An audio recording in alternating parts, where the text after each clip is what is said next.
Muy buenos días, mis queridos hermanos sabatinos. En esta oportunidad, en la reflexión de hoy, he puesto por título Las piedras hablarán. Hermanos, a lo largo de la historia del cristianismo, muchas veces han tratado por todos los medios de evitar que el cristiano hable de Jesús. A algunos les ha costado la vida, a otros inclusive la cárcel. La Biblia cuenta que en cierta oportunidad el apóstol Pedro y Juan se dirigían al templo para orar y al llegar a la puerta del templo se encontraron con un cojo de nacimiento, que durante mucho tiempo lo ponían allí para que todo aquel que pasara le dieran dinero. Pedro, al verlo y fijando sus ojos sobre él, le dijo: No tengo oro ni plata, mas lo que tengo te doy. En el nombre de Jesús, levántate y anda. Tremenda declaración. ¿Qué creen que sucedió? Pues lo ayudaron a incorporarse y se levantó, y de inmediato fueron afirmados sus tobillos y sus pies, y de un salto se puso en pie y comenzó a caminar. Y no solamente eso, sino que juntamente con ellos entraron al templo saltando y alabando al Dios. ¡Qué regocijo tan grande! Ahora, ese acontecimiento fue tan notorio, pero tan notorio, que mucha gente se agolparon a ver ese milagro. Y allí Pedro, aprovechando esas circunstancias, qué impresionante Pedro, con el poder del Espíritu Santo, les predicó. Y más de 5,000 personas creyeron ese día en Jesús. Pero siempre hay un sin embargo. Sin embargo, mientras Pedro y Juan le hablaban a la gente, se volvieron y se encontraron que venían sacerdotes, el capitán de la guardia del templo y algunos saduceos. Estos líderes estaban sumamente molestos porque Pedro y Juan enseñaban a la gente que hay resurrección de los muertos por medio de Jesús. Como ya era de noche, lo pusieron preso hasta el día siguiente, pero allí quedaron ellos, cavilando. ¿Qué podemos hacer con estos hombres? No podemos negar, decían ellos, que tal señal haya sido posible. Es una señal milagrosa. Y además todo Jerusalén ya lo sabe. Todos lo han visto. Así que para evitar que se divulgara su propaganda, llamaron a los apóstoles y le ordenaron que nunca más hablaran ni enseñaran en el nombre de Jesús. Y ya los otros le obedecieron seguramente. Ponte a creer. A lo largo de la historia del cristianismo, hermanos, muchas veces han querido impedir que se predique a Jesucristo, el Salvador. Siempre lo que han querido hacer, nunca lo lograron. Más bien, lo que lograron era la multiplicación del mensaje. En la época de la iglesia primitiva, muchos arriesgaron su vida por hablar de Jesús. En esta época, mis hermanos, en esta época, 2020, jamás nadie imaginaría que todas las iglesias del mundo, todas, estén cerradas. Actualmente hay miles y miles de sillas de las iglesias que están vacías. ¿Qué diremos entonces? ¿Silenciaron la iglesia? ¿Silenciaron el evangelio? Pues déjame decirte que no es así. Ahora mismo hay un pueblo del Señor que está más comprometido que nunca, sacando a relucir la creatividad. No sé, este pueblo ahorita no está postrado, más bien está activado. Ya no conoce fronteras. Dios preparó de antemano la tecnología para que se ponga al servicio del pueblo del Señor. En este momento hay iglesias que sus cultos lo hacen desde varios lugares. Por un lado la alabanza y por otro lado los mensajes. Ahora los jóvenes están sacando a relucir. ¿Qué cosa? Lo que saben de tecnología. Hermanos, si pensaron silenciar a la iglesia, eso nunca va a acontecer. Hoy más que nunca se han levantado cadenas de oración. Hoy más que nunca las personas están recibiendo palabra de todos los medios. Familias están uniéndose, parejas reconciliándose. Pero lo mejor es que la palabra del Señor está cruzando fronteras. ¿Qué tal? Pero ¿por qué es así? Porque la iglesia no es un edificio físico. La iglesia no son paredes. La iglesia no son edificios. La iglesia eres tú. La iglesia somos nosotros. Corintios va a decir, ¿acaso no saben que su cuerpo es el templo del Espíritu Santo? Ay, hermanos, qué increíble es el Señor. No creo que hoy es tan fácil hablar de Jesús,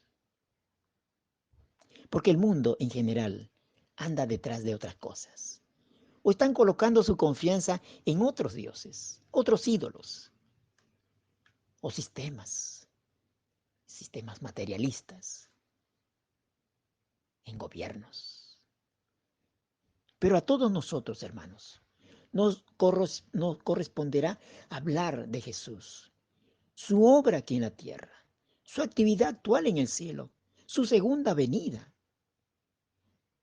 Y si no lo hacemos, los que de alguna manera tenemos contacto y sabemos de la palabra del Señor, si no lo hacemos, entonces, ¿quién lo va a hacer? ¿Quién lo va a hacer? La historia que yo he narrado se encuentra en el libro de Hechos, el capítulo 3 y el capítulo 4. Allí podemos notar claramente tres cosas, tres elementos. Primero, hay un milagro. Segundo, hay un mensaje. Y tercero, hay un mensajero. En este relato, el milagro es el cojo, que después de su tullimiento de toda su vida, es restaurado y nuevamente insertado a la sociedad. En este tiempo, el milagro lo tienes tú en tu vida. En este tiempo, tu vida es un milagro, hermano. Eso tiene que ser evidenciado. Eso tiene que acompañar al mensaje. Hay el segundo elemento, es el mensaje. Nunca se va a cambiar el mensaje, porque el mensaje es Jesucristo y Él por toda la eternidad es el mismo. El mensaje es el mensaje de salvación. No es el mensaje de prosperidad, no es el mensaje de salud, es el mensaje de salvación. El tercero es el emisario, es el mensajero. En esta historia es Pedro, pero en esta tu historia eres tú, soy yo, es la iglesia. Somos mensajeros del Señor. Hermanos, si de alguna manera nosotros tenemos contacto con la palabra, nosotros somos los mensajeros. Porque si nosotros no lo hacemos, ¿qué nos correspondería hacer? ¿Quién lo va a hacer?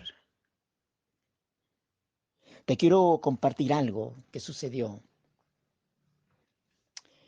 hace algún tiempo. Me encontraba en el metro, era tarde. Y en el metro comienzo a escuchar que había una persona que con voz alta estaba hablando. Y me llamó la atención porque lo que hablaba era de la Biblia.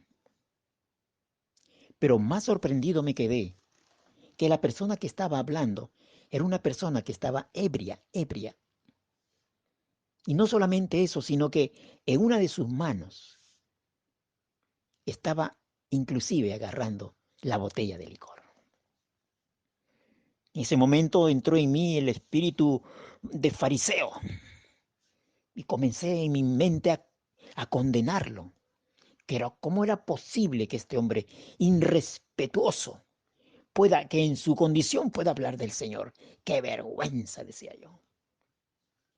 No, increíble. Pero en ese momento yo veía que las personas que estaban escuchando muy atentamente asentían con su cabeza y decían, sí, es verdad, tiene razón, aunque está borracho, pero tiene razón, eso es verdad. En ese momento, el Espíritu Santo me comenzó a redarguir y a entender una gran verdad. Yo decía, hay gente que aquí en este vagón conoce del Señor, sabe del Señor, pero las piedras en este momento están hablando. Las piedras están hablando. Porque es así, hermano. Si el pueblo del Señor se calla, pues entonces las piedras van a hablar. Hay veces muchas piedras hablan. Muchos drogadictos hablan de Dios. Prostitutas hablan de Jesús. Narcotraficantes hablan de Jesús. ¿Saben por qué? Porque las piedras van a hablar. En este tiempo, mi hermano, en este tiempo, mi iglesia, es un tiempo tan especial, tan precioso. Un tiempo donde tenemos nosotros que hacer nuestra función. Y nuestra función es abrir el templo. Nosotros somos el templo. Abrir y proclamar a Jesucristo. ¿Por qué? Porque si nosotros no lo hacemos, las piedras, mis hermanos, lo van a hacer. Que el Señor el Eterno los pueda bendecir y que esta semana sea una semana de regocijo en el Señor y sobre todo de mucha meditación. Hermanos, comparte el Evangelio. Seamos propagadores de la verdad. Y no te olvides, la verdad es Cristo. Que el Señor los bendiga.